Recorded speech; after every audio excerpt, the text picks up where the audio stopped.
The Chavnitsa Foundation is going to kick off our Q&A. Here, I'll be your flip chart. Okay.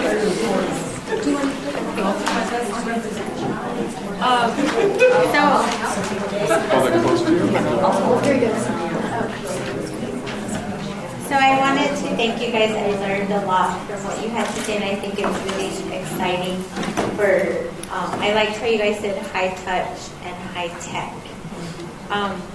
What we talked about in our group was, I think, and we were thinking about a proposal that we got in for the Chavnitsa Foundation, which is from one of the Western pueblos who is really struggling with just to get the interest of their youth in wanting to relearn their language. And so one of the concerns that one of our board members had was you can't replace the human interaction. So you can, I think the gist of where we got to is you can use it like an app as a supplement, but there's no replacing the time that a person takes to come to your house and tell you something that's going on in the village. There's no replacement for a mother and father, or a grandparent sitting with their children or grandchildren at the table. And you know, there in some places and in some spaces, there's just not a place for technology. And so one of the questions and thinking about, I guess, obstacles in their populations that we came up with was, how do we recognize the limits of technology when it cannot replace like human interactions? And then also, what value is the app trying to serve? And then we just put in question marks, supplemental replacement, because I think in the work that I do, aside being a part of the foundation, is working directly with parents in language revitalization, and they do use technology, and we want to use it to supplement to help parents in their children's learning. But what we are always reminded, because we do have so many sacred spaces, is there just isn't like a place for it. And yes, the cell phone, it is here to stay, but it's not there to run our lives. It's there to, yes, to help us become better people, but in parenting and working with mothers and fathers, we want our parents to be paying attention to their children, not to what's going on Facebook or what's going on Twitter. So that's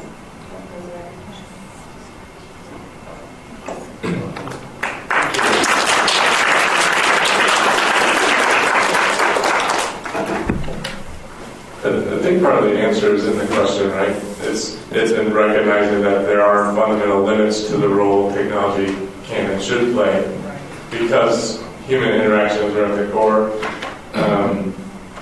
But within that, there are areas where the limitation is less acute. I think we're all consumers of apps. Like, we've been in the app store, so that's what we think about when we think about apps.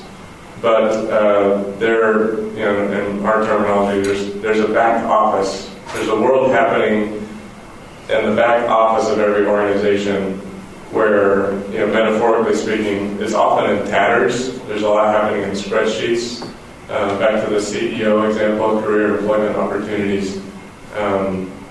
These participants are filling out a piece of paper saying, this is how I self-grade myself on the job as part of this program every day, and the employer does the same thing, the caseworker does the same thing. 3 different pieces of paper. They go somewhere, and I've seen it time and again. Once we do an on-site workshop or everything or something like that, and we're just doing initial discovery with a new client, I ask, what's that stack of papers over there? And it's generally the answer is, that's a bunch of surveys, or that's a bunch of field level collection that we've done that needs to be input into the computer, right? And there's generally a backlog there. So there are, not to get too deep there, but I think we as consumers of apps think about consumer apps as ways that technology can assist. But there's some not so sexy but still very important ways technology can help stand up the human relationships more. One quick example, Reading in Motion, that program I mentioned in Chicago, that platform is not student-facing, because especially the lower you get in the age range, the less you want that child in front of a screen to learn the core kinesthetic things of learning. But one of the tools we built in the platform was a group planner, so that the teacher who's dealing with 20 to 24 students, and sometimes more, obviously, because overcrowding, used to, before this platform, used to have to get like index cards out or cutouts of student names and say, now Johnny doesn't get with Sally, and okay, whose test scores on the last assessment was good and who's bad, who should I group here, so that when I'm with each of these groups throughout the week as part of the program, I get the most out, and they get the most out. Now there's a button that they can have the system group the plan, group everybody for the teacher based on those past assessments. So I can hit a button, and all those who are testing around the same level are in groups. I can name the groups, and of course I can move the groups around, but all of a sudden technology has solved a really mundane but important problem that's causing about 15 to 20 minutes on average of these teachers a week down to 1 minute. So I'd look in those other areas, the hidden areas, the unseen areas, to understand where there's not as much limitation on technology. Well, and I think something that you need to make sure that you're not building an app to build an app. Not everybody needs an app, and we often tell people who come to us, no, we won't build that app for you, because it doesn't solve a problem better, faster, or in a more enhanced way than what's possible now. And so what you have to ask yourself is what you're doing now... Is it working? Can you hear me? Okay. Yeah. Is what you're doing now working? Because if it's not, then it's not the right solution. And so if youth are on their cell phones, it can become a mode of communication that actually enhances that process. My college son sends me these hilarious texts in dialogue in the middle of his classes. He's going for mechanical engineering, and he'll make observations about the professor or about the students or something he learned. He'll send me videos that he saw. And so there's this constant communication with a 21-year-old boy that I would have never had if it hadn't been for the phone, because he won't come down and talk to me even though he lives upstairs. So it actually enhanced communication. So now, because we've had that conversation through the day, when he comes home at night, he actually does want to check in. So in the very same way that they are trying to enhance these personal interactions to not lose language, perhaps having an app that actually solves the problem of building relationships that then make those more useful or more interesting, then makes the app make sense. But if you're not trying to solve the actual problem that there is in why the youth are not protecting that language, are not interacting with it, they're not going to engage. And so what you have to do is do the very hard work of getting down to the core of what the real problem is. And if you're not solving that, then the app isn't going to do anything except go up in the App Store and sit there. And it will actually be a disappointment, and it'll have the wrong result where you think apps don't work. But the truth is that maybe it would, but it didn't solve the right problem. So that's what I would suggest.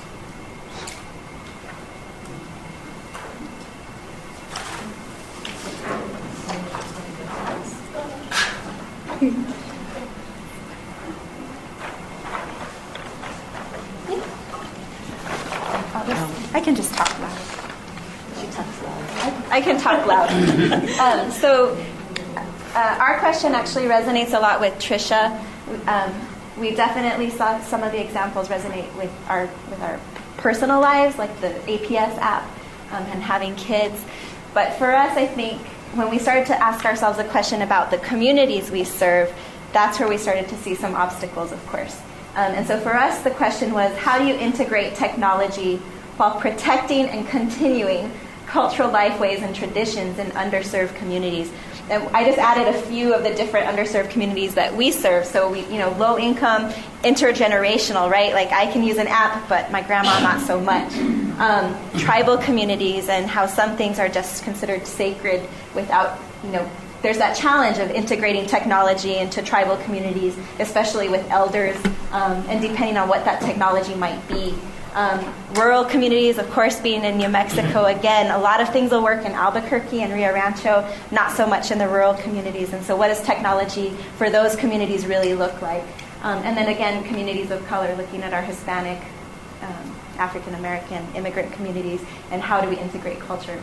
We started to talk a little bit about even the apps themselves, right? Like sometimes apps cost money. How do you use the app?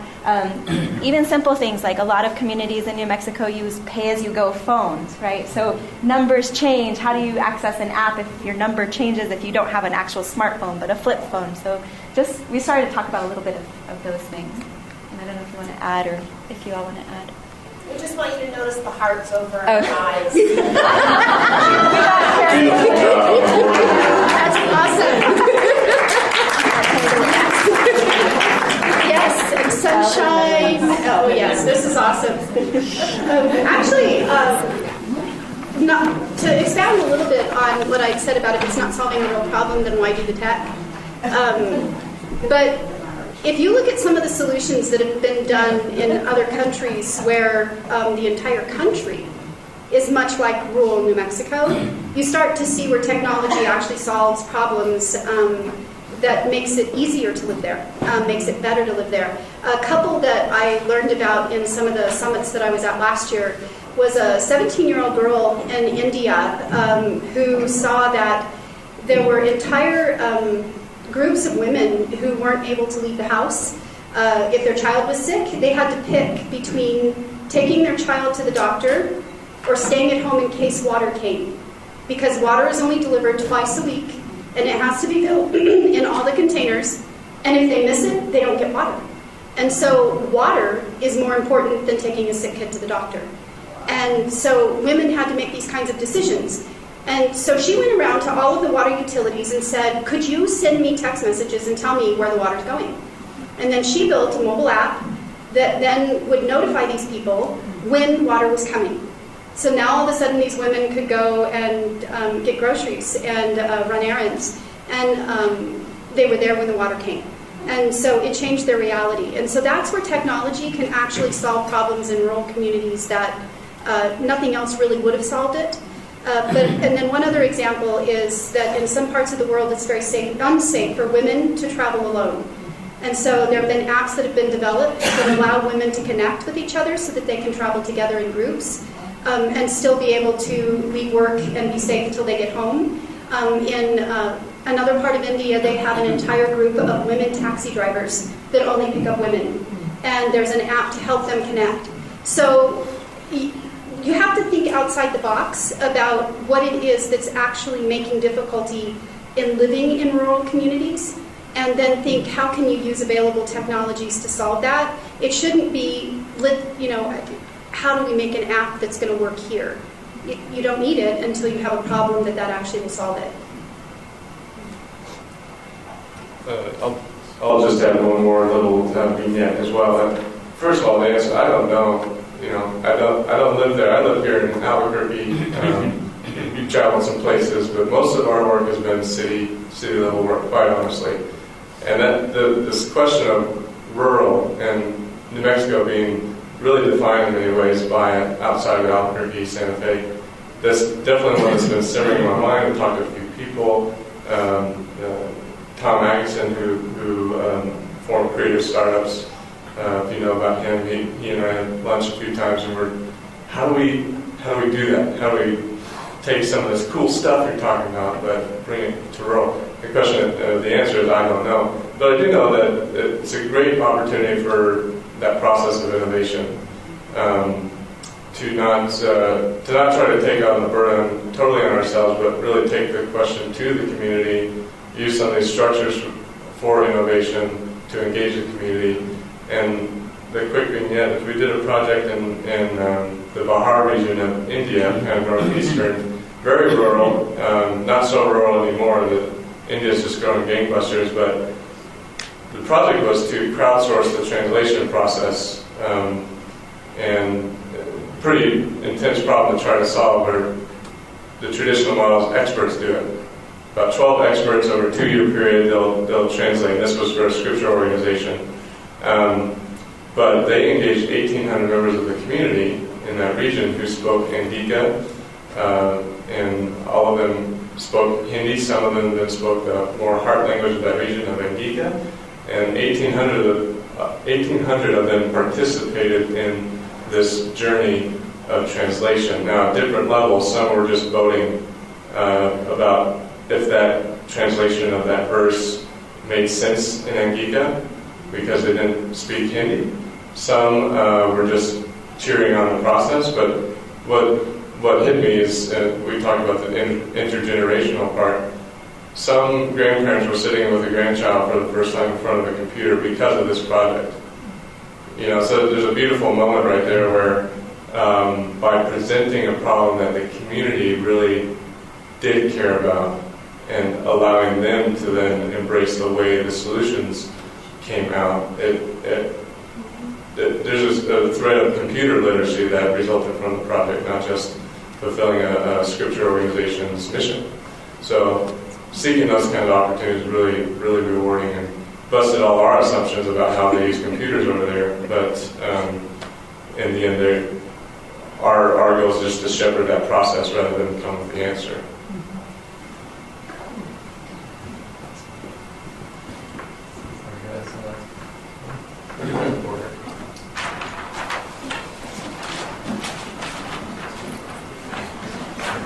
We all did prolific work there. Let's see where's the best.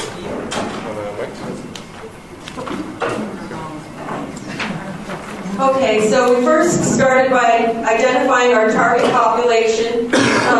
populations as veterans, women, traditional communities, and economically disadvantaged communities. Our obstacles: lack of access to tech ed, financial resources, lack of confidence and self-esteem, and an absence of trust. The solutions that we came up with: hands-on learning, creating new opportunities, jobs, careers, vo-tech trades, solar, biofuels, algae, etc., ag tech, local food, culinary arts, water waste, recycling. So our question is very similar to the very first question: how do we reach diverse communities via apps to make life better in their own terms? And it really comes to working with traditional communities and making it accessible culturally, if you will. Is that it? Yeah. Repeat the question one more time. How do we reach diverse communities via apps and technology? How to make life better in their own terms? Is that right? People don't. We're from Santa Fe Community College, and people don't have an awareness or an understanding of everything that's available to them. And do they need this? Do they want this? Can they reach it?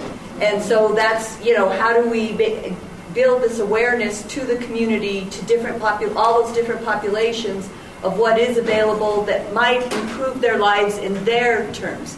Not how we measure an improved life, but what they measure an improved life as being. Yeah. The similar question, similar answer, I don't know. But introducing another term is we really started to own is this, you may have heard of human-centered design thinking. And that it's this notion that when you start to design something, you actually have a bunch of assumptions that you're mapping into it. And the most important thing, therefore, that you can do is to validate or invalidate those assumptions as quickly as possible.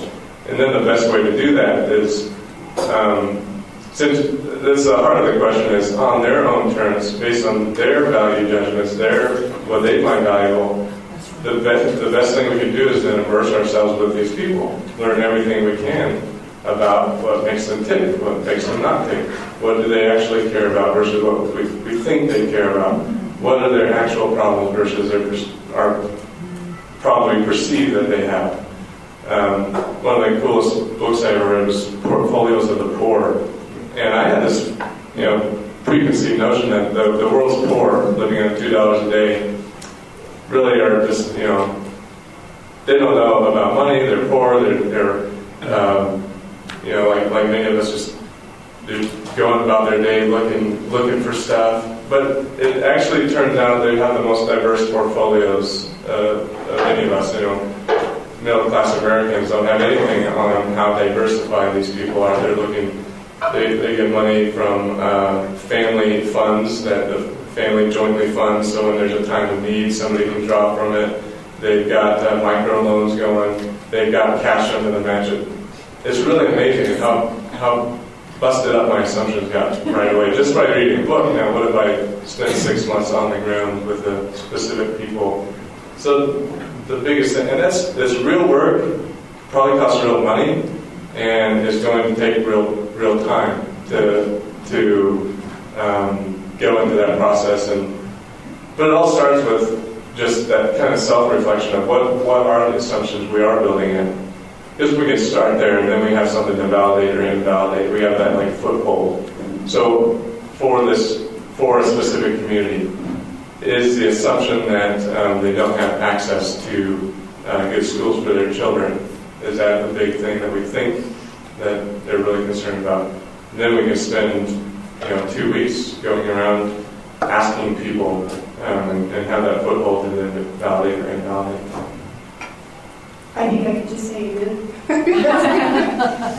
The only thing I would add to that is that one of our clients is Apollo Group, which owns University of Phoenix and multiple other organizations like that around the world.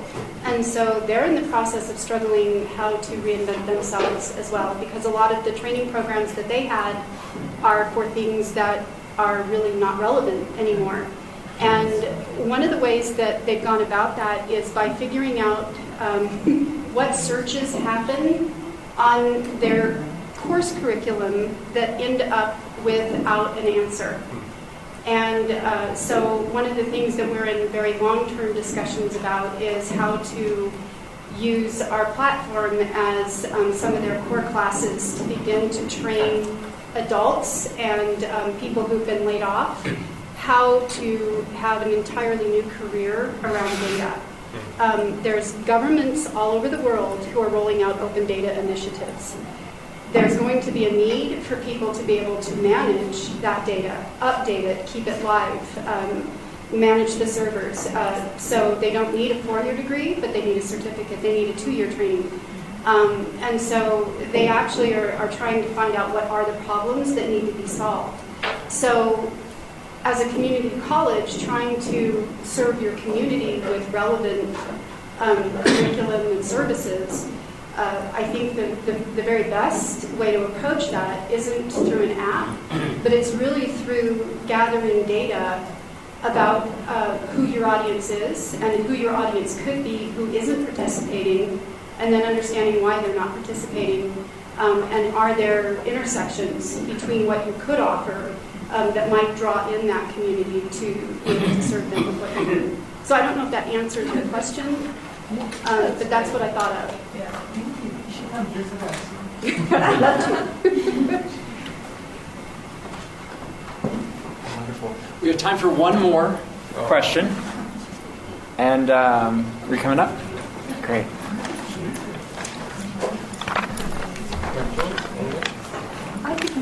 Yeah. We had very similar question to what the second table here had about how and can technology foster equity in New Mexico. And we talked a lot about culture and human interaction and even social and generational divides that technology can produce. And talked about how we can use technology to foster relationships, or we realize that it does provide some education, but it comes at some costs too. Yeah, and I think, we started with a lot of skepticism, and there were a lot of questions on what can it really do for New Mexico, and then we thought, okay, well, what's the big issue that we're talking about, rather than what can it solve. And we thought that was equity. So that's sort of why we landed on that first. And then as you've been speaking, it's like there are a lot of trade-offs there in terms of technology can really serve to reproduce inequality. So how do we ensure that it doesn't? So we can talk about, a village in India that's helped, but what does it net mean for India's economy? Is that a net positive, in terms of jobs and job quality? Or we can talk about, an app that helps with agricultural extension information in Congo, but there are also mines for, all of the different minerals in our smartphones that are like forced labor for children. So what does it mean? How do we make sure it doesn't reproduce the same inequalities? And in New Mexico, how do we make sure it fosters equity? I absolutely love that question.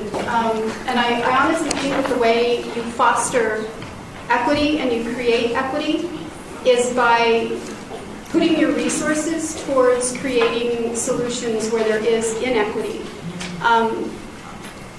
There's already plenty of venture capital and an investment going towards serving the populations that have a lot of money.